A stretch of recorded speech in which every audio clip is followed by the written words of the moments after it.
Hello students. Now let us start with the new chapter that is called as a molecular orbital theory. Now we know that in chemistry the molecules are get formed by the combination of two atoms. That means two atoms come together to form a molecule.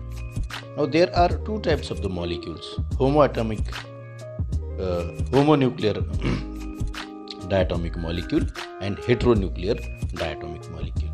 Now we know that when one hydrogen atom is get combined with the another hydrogen atom, it forms H2 molecule. It forms a H2 molecule.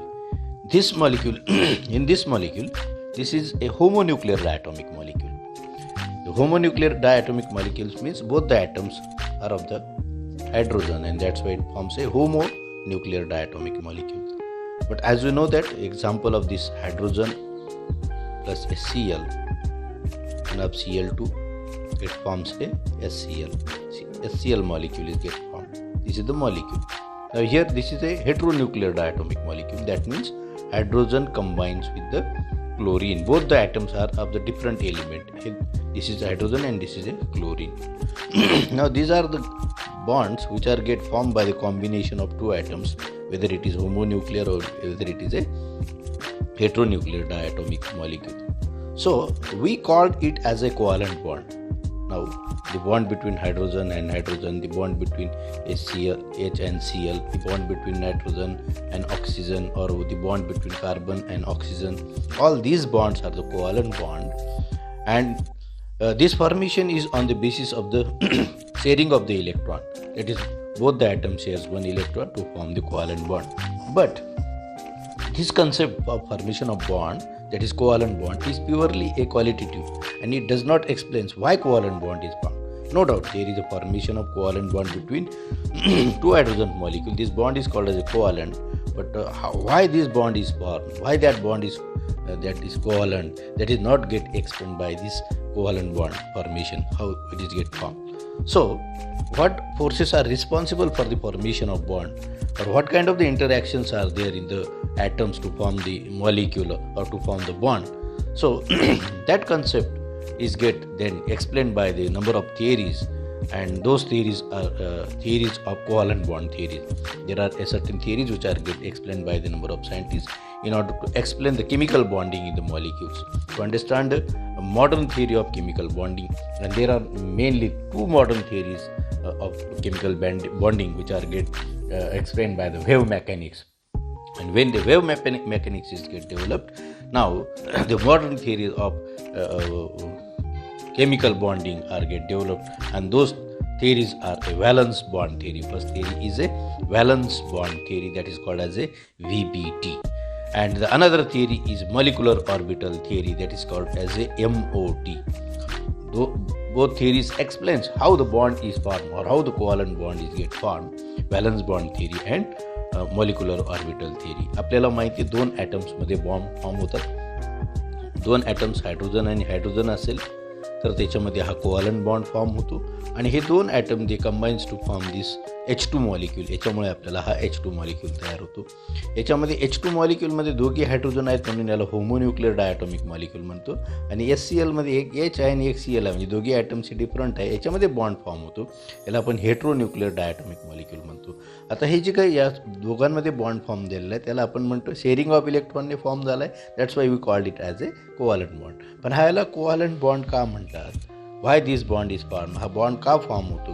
याच्यामध्ये कुठल्या प्रकारचे attractive forces आहेत ते काही explain केले गेलेले नाहीत, आणि दी कोव्हॅलंट बॉन्ड फॉर्मेशन, त्यामुळे नवीन वेव्ह मेकॅनिक्सचं डेव्हलपमेंट झालं. त्यावेळेला दोन नवीन थिअरीज जे आहेत मॉडर्न केमिकल बॉन्डिंगच्या, म्हणजे दोन ॲटम्समध्ये मॉलिक्यूल कशा प्रकारे फॉर्म होतो त्याच्यासाठी एक्सप्लेन केल्या गेल्यात. दोन थिअरीज आहेत, एक आहे मग व्हॅलन्स बॉन्ड थिअरी, आणि दुसरी थिअरी जी आहे त्याला म्हणतो आपण मॉलिक्युलर ऑर्बिटल थिअरी. आता हे जे दोन थिअरीज आहेत, these are the theories which are useful to explain the formation of covalent bond. आपल्याला कोव्हॅलंट बॉन्ड कसा फॉर्म होतो हे एक्सप्लेन करण्यासाठी या दोन थिअरीज वापरल्या गेलेल्या आहेत किंवा मांडल्या गेलेल्या आहेत by the scientist. Now let us see the both theories one by one. पहिली जी थिअरी आहे तिला आपण म्हणतो व्हॅलन्स बॉन्ड थिअरी, किंवा तिला म्हणतो VBT, व्हॅलन्स बॉन्ड थिअरी. याच्यामध्ये काय आहे, तर orbital overlap concept of a covalent bond. याच्यामध्ये आपल्याला ऑर्बिटल्स कशा प्रकारे ओव्हरलॅप होतात, how the orbitals are get overlapped to form the molecule, ते आपल्याला एक्सप्लेन केलं गेलं. तिला आपण म्हणतो व्हॅलन्स बॉन्ड थिअरी. आणि ही जी थिअरी आहे याच्यामध्ये काय, in this theory quantum mechanical डिस्क्रिप्शनमध्ये काय आहे, Lewis electron pair of the bond is known as a valence bond theory. म्हणजे quantum mechanical description of Lewis electron pair.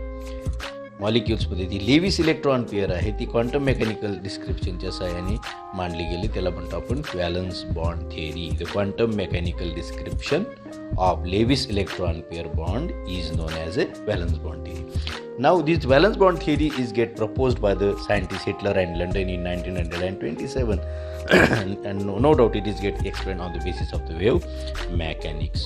Now later on that theory is get further extended or further get developed by the Pauling and Slater in 1931 to explain the directional character. Pauling and Slater explained the directional character of the covalent bond and the geometry of the molecule, what kind of the shape there in the molecule, that is get explained or further explained by the Pauling and Slater. आता आपल्याला हे polling आणि स्लेटरने जे theory मांडले गेलेले आहेत त्याची काही व्हॅलन्स बॉन्ड थिअरीचे काही अझम्पशन्स आहेत. ते कुठल्या प्रकारचे अझम्पशन्स आहेत आपण वन बाय वन अझम्पशन जे आहेत ते एक्सप्लेन करू. तर that will give us a idea about the formation of or overlapping of the orbital to form the bond. कशा प्रकारे बॉन्ड फॉर्म होतो. याच्यामध्ये पहिलं जे अझम्पशन आहे, पहिलं अझम्पशन आपल्याला काय सांगतं, the covalent bond between two atoms is formed by the overlapping of atomic orbital only when. म्हणजे काय, कोव्हॅलंट बॉन्ड फॉर्म होतो दोन ॲटममध्ये. तो कशामध्ये होतो, ओव्हरलॅपिंग ऑफ ॲटॉमिक ऑर्बिटल. ॲटम्समध्ये आपल्याला माहिती आहे ॲटॉमिक ऑर्बिटल्स असतात. से फॉर एक्झाम्पल हायड्रोजन आहे, तर हायड्रोजनचं इलेक्ट्रॉनिक कन्फिगरेशन काय, 1s1. म्हणजे एका हायड्रोजनमध्ये यस हे ॲटॉमिक ऑर्बिटल आहे आणि या यस ऑर्बिटलमध्ये काय आहे, एक इलेक्ट्रॉन आहे. हे ॲटॉमिक ऑर्बिटल हायड्रोजनचं आणि दुसरं एक ॲटॉमिक ऑर्बिटल ऑफ दुसऱ्या हायड्रोजनचं, हे ओव्हरलॅप होतील to form the H2 molecule. पण हे केव्हा होईल, देर आर सर्टन कंडिशन्स. त्याच्यासाठी कुठलेही दोन ऑर्बिटल एकत्र येणार नाहीत आणि ओव्हरलॅप होणार नाही. तर केव्हा होतील असे ऑर्बिटल एकत्र, when atom reach sufficiently close to each other. कुठलेही दोन ॲटम असतील म्हणजे A atom plus B atom असतील तर हे ॲटम जे आहे ओव्हरलॅपिंग होण्यासाठी they must come closer to each other. ते एकमेकांच्या काय आले पाहिजे, जवळ आले पाहिजे.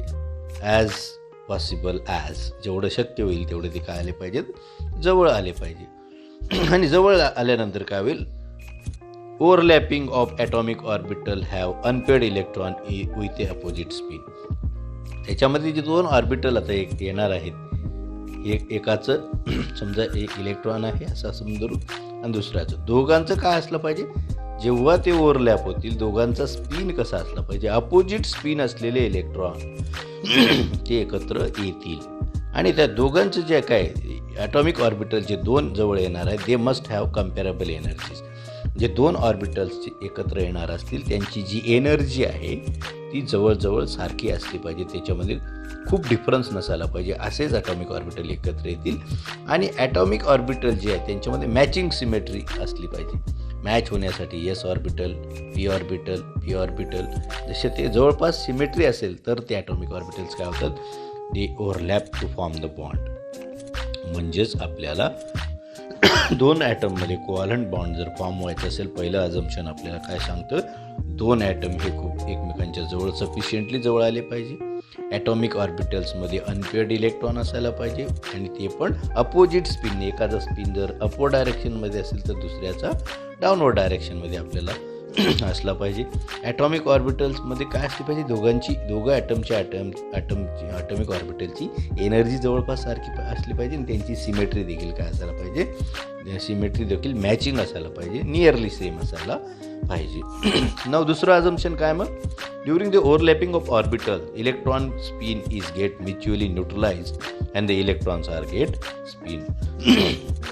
म्हणजे ज्या वेळेला ते मॉलिक्युलर ऑर्बिटलमध्ये म्हणजे ॲटॉमिक ऑर्बिटल ओव्हरलॅप होतील त्यावेळेला तर समजा पी ऑर्बिटल अशा प्रकारे आणि दुसरं पी ऑर्बिटल हे अशा प्रकारे ओव्हरलॅप होईल.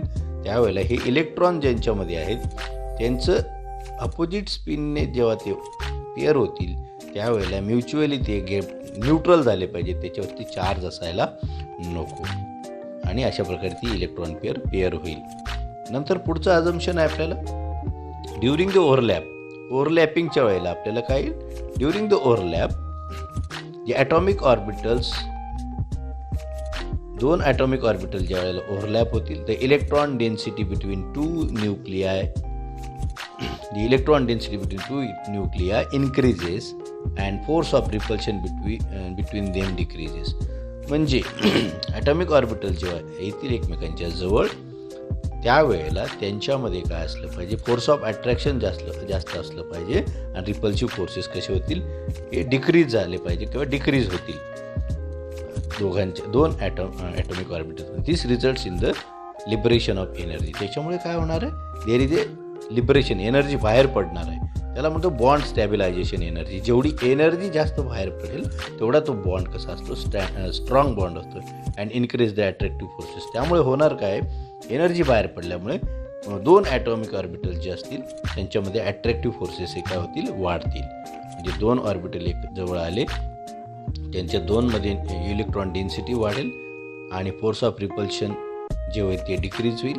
त्यामुळे त्याच्यामधनं जवळ आल्यामुळे एनर्जी लिबरेट होईल, त्याला स्टॅबिलायझेशन एनर्जी म्हणतो आणि ही that energy increases the attractive forces. त्याच्यामुळे काय होईल, त्यांच्यामध्ये अट्रॅक्टिव्ह फोर्सेस हे वाढतील. पुढचं चौथं अझम्पशन आपलं आहे the equilibrium distance between two atoms where both attractive and repulsive forces get balanced is called as a bond length. म्हणजे ज्या वेळेला आता काय होईल, दोन ॲटॉमिक समजा एस ऑर्बिटल आणि एस ऑर्बिटल येतं एका विशिष्ट अंतरावरती येतील, ओव्हरलॅप होतील, त्यावेळेला अट्रॅक्टिव्ह फोर्सेस काय असतील त्यांच्यामध्ये रिपल्सिव्ह फोर्सेस आणि अट्रॅक्टिव्ह फोर्सेस ॲटममध्ये अट्रॅक्टिव्ह फोर्सेस पण असतील त्याच्यामध्ये आणि रिपल्सिव्ह फोर्सेस पण असतील. ते जेव्हा बॅलन्स होतील, हे बॅलन्स झाले त्यावेळेला काय होईल, त्याच्यामध्ये बॉन्ड फॉर्मेशन होईल.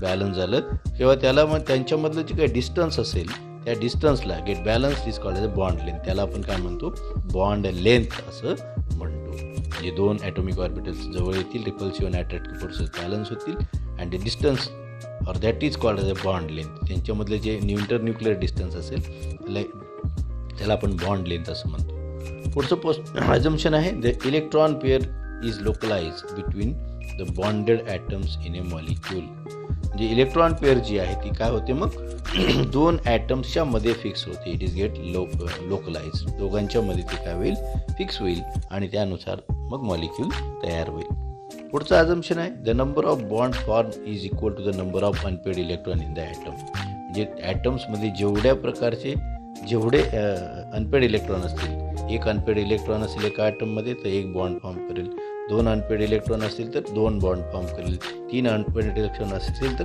That atom forms a 3 bond depending upon the number of unpaired electrons. जेवढे अनपेड इलेक्ट्रॉन असतील तेवढे तो काय करेल, आपल्याला बॉन्ड फॉर्म करेल. त्याच्यानंतरचं जे काही पॉसिबिलिटी काय त्याच्यामध्ये काय एक्सप्लेन केलं गेलं, लेट अस सी. याच्यामध्ये 7 number the unpaired electrons are not present in a ground state of the atom, then undergoes excited state to make unpaired electron available. एखाद्या ॲटममध्ये जर ग्राउंड स्टेट इलेक्ट्रॉनिक कन्फिगरेशनमध्ये अनपेड इलेक्ट्रॉन नसतील, सगळे electron समजा P orbital आहे एखाद्या ॲटमचं आणि याच्यामध्ये जर सगळे इलेक्ट्रॉन पेड असतील तर ते त्यावेळेला काय होईल, हे जे इलेक्ट्रॉन आहेत पी ऑर्बिटलचे ते are get excited to next energy level. म्हणजे समजा पुढच्या एनर्जी लेवलमध्ये ते काय होतील, हा एक इलेक्ट्रॉन एक्साईट होईल आणि आपल्याला दोन अनपेड इलेक्ट्रॉन मिळतील. म्हणजे अनपेड इलेक्ट्रॉन असे अवेलेबल केले जातील. आता पुढचं आहे individual atoms retain their identity in the molecule. जे काही आता दोन ॲटम समजा hydrogen atom combines with 1/2 Cl2 to form the Cl2 molecule. तर याच्यामध्ये काय HCl मॉलिक्यूल तयार होईल. याच्यामध्ये हा HCl मॉलिक्यूल तयार झालेला आहे, दिस इज HCl मॉलिक्यूल. या HCl मॉलिक्यूलमध्ये हायड्रोजनच्या प्रॉपर्टीज तो दाखवेल मॉलिक्यूलमध्ये देखील आणि क्लोरीन हा क्लोरीनच्या प्रॉपर्टीज दाखवेल. That mean atom retains their property. ती इंडिव्हिज्युअल हायड्रोजन आणि क्लोरीन म्हणून नायट्रोजन. ते त्यांच्या स्वतःच्या प्रॉपर्टीज दाखवतात. Not at a whole HCl म्हणून ते प्रॉपर्टी दाखवणार नाहीत, असं या थिअरीचं जे थिअरी टेल्स अस. पुढचं काय, one half filled orbital from the valence shell take part in the bond formation. Only half filled orbital and the orbitals do not overlap. The other orbitals do not overlap. जे orbital half filled असतील, म्हणजे त्याच्यामध्ये ऑर्बिटलमध्ये एकच electron असेल, half filled असतील, से आता याच्यामध्ये P ऑर्बिटलमध्ये काय अशा प्रकारे हे पेड इलेक्ट्रॉन, हा इलेक्ट्रॉन समजा हा अनपेड इलेक्ट्रॉन आहे, हे अर्धच भरलेलं आहे, हेच ओव्हरलॅप होते. PX, PY आणि PZ मध्ये कुठलं ऑर्बिटल, हे PZ ऑर्बिटल भाग घेईल, हाफ फील्ड ऑर्बिटल असायला पाहिजे, त्याच वेळेला ते काय होतील, ओव्हरलॅप होतील. आणि पुढचं अजम्पशन काय सांगतं आपल्याला, strength of the bond depends upon the extent of overlapping. जेवढं ओव्हरलॅपिंग म्हणजे बॉन्डचे जो स्ट्रॉंगर बॉन्ड आहे का विकर बॉन्ड आहे कशावर, जेवढं जास्त ओव्हरलॅपिंग होईल तेवढा स्ट्रॉंगर बॉन्ड आपल्याला काय होईल, फॉर्म होईल. आणि 11th नंबरचं अजम्पशन काय, the covalent bond has directional character. त्या बॉन्डला काय आहे, एका विशिष्ट डायरेक्शनल कॅरेक्टर आहे कोव्हॅलंट बॉन्डला when they are get overlap. अशा प्रकारचे हे अजम्पशन्स आपल्याला जे आहे ते मॉलिक्युलर ऑर्बिटल थिअरीचे अजम्पशन्स आहे. म्हणजे तो बॉन्ड कसा असेल, डायरेक्शनल असेल, and the direction bond will be in the direction in which the orbitals are concentrated. कोणत्या डायरेक्शन असेल, तर ऑर्बिटल ज्या डायरेक्शनने कॉन्सन्ट्रेट होतील त्याच डायरेक्शनने बॉन्ड आपल्याला काय होईल, फॉर्म होईल. And that's why that bond is a directional bond. पुढचं आपल्याला बघायचं आहे आता अजम्पशन. आपण पाहिलं 11th नंबरचं अजम्पशन, आपण मॉलिक्युलर ऑर्बिटलचं पाहिलं. आता आपण बघू 12 नंबरचं अजम्पशन काय आहे आपल्याला. 2 types of bonds are form on the account of overlapping. ज्यावेळेला ॲटॉमिक ऑर्बिटल्स ओव्हरलॅप होतील, 2 प्रकारचे बॉन्ड आपल्याला माहिती आहे, सिग्मा बॉन्ड आणि पाय बॉन्ड. आता end to end overlap gives असे sigma bond and lateral overlap of orbital gives असे पाय बॉन्ड. ही थिअरी काय सांगते, ॲटॉमिक ऑर्बिटल्स जे आहे ऑन द ॲक्सिस जर ते एकमेकांना ओव्हरलॅप होत असतील, म्हणजे एंड टू एंड, म्हणजे हे पी ऑर्बिटल जे आहे PX आहे समजा, हे दुसऱ्या PXला एंड टू एंड ओव्हरलॅप होईल, हा जो बॉन्ड असतो याला आपण म्हणतो कोव्हॅलंट बॉन्ड, किंवा त्याला म्हणतो दुसरा सिग्मा बॉन्ड तयार होईल. S ऑर्बिटल आहे, दुसरा S ऑर्बिटल बरोबर ओव्हरलॅप होईल ऑन द ॲक्सिस, हा जो बॉन्ड तयार होईल याला आपण काय म्हणतो, सिग्मा बॉन्ड. अशा प्रकारे सिग्मा बॉन्ड तयार होईल, एंड टू एंड ओव्हरलॅपिंग किंवा ऑन द ॲक्सिस ओव्हरलॅपिंग त्याला आपण म्हणतो. आणि पाय बॉन्ड कसं तयार होईल, कोलॅटरल, म्हणजे काय, ऑन द ॲक्सिसवरती जे ऑर्बिटल्स असतील अशा प्रकारे हे ऑर्बिटल काय होतील, साईडवाईज ओव्हरलॅप होतील, कोलॅटरली अशा प्रकारे ओव्हरलॅप होतील. यावेळेला जो बॉन्ड फॉर्म होईल त्याला आपण काय म्हणतो, पाय बॉन्ड असं म्हणतो. आणि पुढचं काय आहे, the wave function of the molecule is the product of atomic wave function of the individual atom. मॉलिक्यूलचं काय ते, आता formation of the atoms and the presence of the electron in the atomic orbital is get explained by the wave function psi wave function ने present केलं जातं. आणि त्या मॉलिक्यूलचं जे psi wave function असेल ते काय असेल, it is the product of wave function of molecule A into wave function of molecule B. म्हणजे it is the product of wave function of 2 molecules. त्या दोन्ही मॉलिक्यूलचा वेव्ह फंक्शनचा तो काय असेल, प्रॉडक्ट असेल. पुढचं अजम्पशन सांगतं आपल्याला, geometry of the molecule and bond angle is directed by the directional orientation of the overlapping orbitals. आणि लास्ट आहे the resonance plays important role in VBT. Valence bond थिअरीमध्ये काय आहे, resonance plays and important role.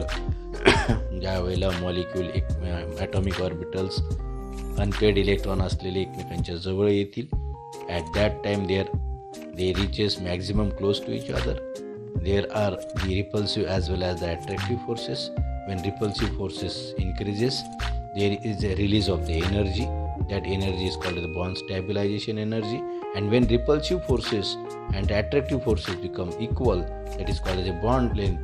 And at that time the molecule is get formed. त्यावेळेला तो molecule form होईल. आणि ते मॉलिक्यूल्स जे आहेत वेव्ह फंक्शनच्या सहाय्याने एक्सप्लेन केलं जातं, psi AB equal to psi into psi V. आणि यांच्यामध्ये जो बॉन्ड अँगल असेल that is decided by the directional orientation of the overlapping of orbital. कुठल्या डायरेक्शनने ऑर्बिटल्स आपल्याला ओव्हरलॅप झालेले आहेत त्याच्यावरून आपल्याला त्यांच्यामध्ये ॲटमचे बॉन्ड अँगल किती आहे ते डिसाईड केलं जातं. आणि त्या थिअरीमध्ये इम्पॉर्टंट काय, resonance plays an important role. याच्यामध्ये रेझोनन्स जे आहे मॉलिक्यूलचं स्पिनिंग, अपोजिट स्पिनने ज्या वेळेला एकमेकांशी शेअर होतात electron, that at that time thus resonance is important, plays an important role. अशा प्रकारे ही थिअरी आहे आपल्याला कोव्हॅलंट बॉन्ड एक्सप्लेन करण्यासाठी वापरली जाते. तर आपण काय पाहिलं माझ्या थिअरीमध्ये, या थिअरीमध्ये असं पाहिलं, हेट्रोन्यूक्लिअर डायटॉमिक मॉलिक्यूल असेल किंवा होमोन्यूक्लिअर डायटॉमिक मॉलिक्यूल असेल, ते मॉलिक्यूलमध्ये तयार होण्यासाठी ॲटम्स जे आहेत किंवा ॲटम्स एकमेकांच्या जवळ आले पाहिजे. एकमेकांच्या जवळ आल्यानंतर त्याचे जे हाफ फील्ड ऑर्बिटल्स असतील ते फक्त बॉन्डिंगमध्ये भाग घेतील. ज्या वेळेला अट्रॅक्टिव्ह फोर्सेस आणि रिपल्सिव्ह फोर्सेस बॅलन्स होतील, at that time there is a formation of the bond, molecule तयार होईल. आणि तो मॉलिक्यूल जो बॉन्ड जो तयार होईल त्यांच्यामध्ये काय असतील, इलेक्ट्रॉन जे असतील ते दोघी ॲटम्समध्ये कॉन्सन्ट्रेट होतील आणि डिपेंडिंग अपॉन दॅट तो बॉन्ड जो असेल तो डायरेक्शनल बॉन्ड आपल्याला असेल. आणि हे जे काही मॅचिंग सिमेट्री, मॅचिंग एनर्जी असलेले ॲटॉमिक ऑर्बिटल ओव्हरलॅप होतील आणि आपल्याला बॉन्ड तयार होईल. आणि याच्यामध्ये कंडिशन काय आहे, इलेक्ट्रॉन्स जे आहेत ते हाफ फील्ड असले पाहिजेत आणि ते ओव्हरलॅप होताना किंवा शेअर होताना अपोजिट स्पिनने, in order to have the neutralise molecule, ते न्यूट्रलाइज झाले पाहिजेत म्हणून ते अपोजिट स्पिनने ओव्हरलॅप होतील आणि आपल्याला मॉलिक्यूल तयार होईल. जर ॲटममध्ये अनपेअर्ड इलेक्ट्रॉन नसतील तर अनपेअर्ड इलेक्ट्रॉन हे काय होईल, एक जे काही पेअर्ड इलेक्ट्रॉन असतील ते एक हायर एनर्जी लेवलला एक्साईट होऊन आपल्याला अनपेअर्ड इलेक्ट्रॉन आपल्याला मिळतील. आणि हा जो काही कोव्हॅलंट बॉन्ड तयार होईल हा डायरेक्शनल बॉन्ड आपल्याला असेल. आणि याच्यामध्ये ते का बॉन्ड तयार होईल, दोन प्रकारचा बॉन्ड तयार होईल. जर ऑन द ॲक्सिस ओव्हरलॅपिंग होईल तर सिग्मा बॉन्ड तयार होईल आणि जर कोलॅटरल ओव्हरलॅपिंग असेल तर पाय बॉन्ड आपल्याला तयार होतो. आणि फॉर्मेशन ऑफ जो मॉलिक्यूल आहे that is get explain by the wave फंक्शनने ते एक्सप्लेन केलं गेलं. Wave function of the molecule is the product of the wave function of two atoms, दोन ॲटमच्या वेव्ह फंक्शनचा तो प्रॉडक्ट असतो. तो बॉन्ड जो असतो तो डायरेक्शनल बॉन्ड असतो आणि त्याच्यासाठी व्हॅलन्स बॉन्ड थिअरीमध्ये रेझोनन्स हे काय आहे इम्पॉर्टंट आहे. अशा प्रकारे मॉलिक्यूल फॉर्मेशन जे आहे ह्या व्हॅलन्स बॉन्ड थिअरीने, फ्लॉरी सॅटरने, हिटलर लंडनने मांडलेल्या थिअरीने काय केलं आपल्याला एक्सप्लेन केलं. पण ही जी काही व्हॅलन्स बॉन्ड थिअरी आहे याच्यामध्ये काही त्याचे ड्रॉबॅक्स आहेत किंवा काही लिमिटेशन्स आहेत, काही मर्यादा आहेत. ते काय आहेत आपण बघू. तर ह्या थिअरीनुसार काय आहे, पहिलं लिमिटेशन्स आहे, it does not explain the formation of odd molecules. Like आपल्याला माहिती आहे H2+ मॉलिक्यूल म्हणजे ज्या मॉलिक्यूलमधनं एक इलेक्ट्रॉन बाहेर पडलेला आहे तो मॉलिक्यूल, He2+ मॉलिक्यूल, हे काही जे काय मॉलिक्यूल्स तयार होतात यांचं कसे फॉर्म होतात that is not gate explain by the valence bond theory. आपल्याला अशा प्रकारे एक्सप्लेन करू शकत नाही. H2 मॉलिक्यूल एक्सप्लेन करेल but it does not explain the H2+ molecule. याच्यावरती चार्ज आहे तो मॉलिक्यूलचं फॉर्मेशन हे एक्सप्लेन करत नाही. दुसरं काय, it fails to predict the magnetic property of O2 molecule. म्हणजे ऑक्सिजन जो आहे याची मॅग्नेटिक प्रॉपर्टी जी आहे ते मॉलिक्यूल एक्सप्लेन करत नाही. कारण O2 मॉलिक्यूल जो आहे पॅरामॅग्नेटिक सबस्टन्स आहे किंवा पॅरामॅग्नेटिक मॉलिक्यूल आहे. पण according to valence bond theory काय सांगते, हा डायमॅग्नेटिक आहे. ॲक्च्युली तो कसा आहे, इट इज अ पॅरामॅग्नेटिक. त्यामुळे मॅग्नेटिक प्रॉपर्टीज जी आहेत O2 मॉलिक्यूलचे ही थिअरी एक्सप्लेन करू शकत नाही. पुन्हा हे थिअरी काय एक्सप्लेन करू शकत नाही, this theory fails to explain the bonding in metals and inner metallic bond. Metal bond जो आहे, मेटॅलिक बॉन्ड एक्सप्लेन करण्यासाठी किंवा इनर मेटॅलिक कंपाऊंड एक्सप्लेन करण्यासाठी ही थिअरी काय होते, फेल करते. It cannot able to explain the metallic bond. नंतर ही थिअरी काय, it fails to explain bonding in electron deficient molecules. जे 3 इलेक्ट्रॉन बॉन्ड असेल, आपल्याला माहिती आहे 2 इलेक्ट्रॉन बॉन्ड असतो, काही 3 इलेक्ट्रॉन बॉन्ड असतो. त्याच्यामध्ये ज्या मॉलिक्यूल्समध्ये इलेक्ट्रॉन डिफिशियन्सी असेल, कमी बॉन्ड इलेक्ट्रॉन अवेलेबल असतील ते मॉलिक्यूल तयार होतात. असे इलेक्ट्रॉन डिफिशियंट मॉलिक्यूलचं देखील एक्सप्लेनेशन APT आपल्याला करू शकत नाही. अँड पुढचं आहे, it helps to explain the coordinate covalent bond जो आहे. कोऑर्डिनेट बॉन्ड आपल्याला माहिती आहे फक्त एकच ॲटम इलेक्ट्रॉन शेअर करतो आणि आपल्याला जो बॉन्ड तयार होतो तो कोऑर्डिनेट बॉन्ड जो आहे, that bond can not be get explained by the valence bond theory. अशा प्रकारे व्हॅलन्स बॉन्ड थिअरीच्या काही लिमिटेशन्स आहेत आणि हे लिमिटेशन्स असते ह्या थिअरीचे ओव्हरकम केले गेलेले आहेत. ते मग पुढच्या थिअरीमध्ये मॉलिक्युलर ऑर्बिटल थिअरीमध्ये. आता जे काही अकॉर्डिंग टू व्हेव मेकॅनिक आपल्याला काय एक्सप्लेन करतं, व्हेव मेकॅनिक्स आपल्याला सांगतं electron is not a point mass but behaves as a wave. इलेक्ट्रॉनला इथं व्हेव म्हणून कन्सिडर केलेलं आहे and has all properties of wave. जशा व्हेवच्या प्रॉपर्टीज असतील ते इलेक्ट्रॉनच्या सगळ्या प्रॉपर्टीज त्या असतात. हे व्हेव मेकॅनिक्स आपल्याला सांगतं. आणि दुसरं काय, the electron in the atom is described by the wave function psi. म्हणजे ॲटममध्ये जो इलेक्ट्रॉन आहे, आपल्याला माहिती कुठलाही ॲटम असतो त्याच्या आजूबाजूला ऑर्बिटल्स असतात आणि ऑर्बिटलमध्ये इलेक्ट्रॉन हे रँडम मोशनमध्ये असतात. आणि हे इलेक्ट्रॉन जे आहेत आता ऑर्बिटलमध्ये हे आपल्याला कुठे सापडते, the probability of finding the electron in the orbital is get explain by the wave function. ते इलेक्ट्रॉनचं असणं हे कोण डिस्क्राईब करतं, wave function, and that is called साय वेव्ह फंक्शनच्या सहाय्याने ते काय केलं जातं, एक्सप्लेन केलं जातं. आणि हे जे काही वेव्ह फंक्शन आहे याचं सोल्युशन जे आहे ते श्रॉडिंजर वेव्ह इक्वेशनच्या सहाय्याने ते आपल्याला सॉल्व्ह करता येतं. आणि वेव्ह मेकॅनिक्स आपल्याला तिसरा पॉईंट सांगतो, the wave mechanics the wave function in the atom describes the atomic orbitals and in molecule it describes the molecular orbital. हे wave function जे describes the atomic orbitals, ॲटम्समध्ये atomic orbital explain करतं आणि मॉलिक्युल्समध्ये molecular ऑर्बिटलला ते काय करतं, explain करतं. हे wave mechanics points are the important. आपल्याला जे थिअरी शिकायचे आहे ते वेव्ह मेकॅनिक्समध्ये काही महत्त्वाचे मुद्दे त्यांनी सांगितलेले आहेत. सो आता हे जे काही मग व्हॅलन्स बॉन्ड थिअरी आपण पाहिली, त्याचे काही जे काही ड्रॉबॅक्स आहेत काही किंवा काही गोष्टी जे एक्सप्लेन करू शकत नाही, त्याच्यासाठी नवीन थिअरी अजून मांडली गेली. त्या थिअरीला आपण म्हणतो next theory molecular orbital theory. We will see that theory in next lecture. Now you see the lecture completely. Add your name in a comment in order to have the attendance. If you have any kind of the difficulties, then ask me on the WhatsApp group. So watch the full lecture in order to understand the concept. This is the very important valence bond theory and molecular orbital theory. These are very important topic in order to explain the formation of the molecules. That is how the covalent bond is get formed. So enjoy the lecture. Thank you very much.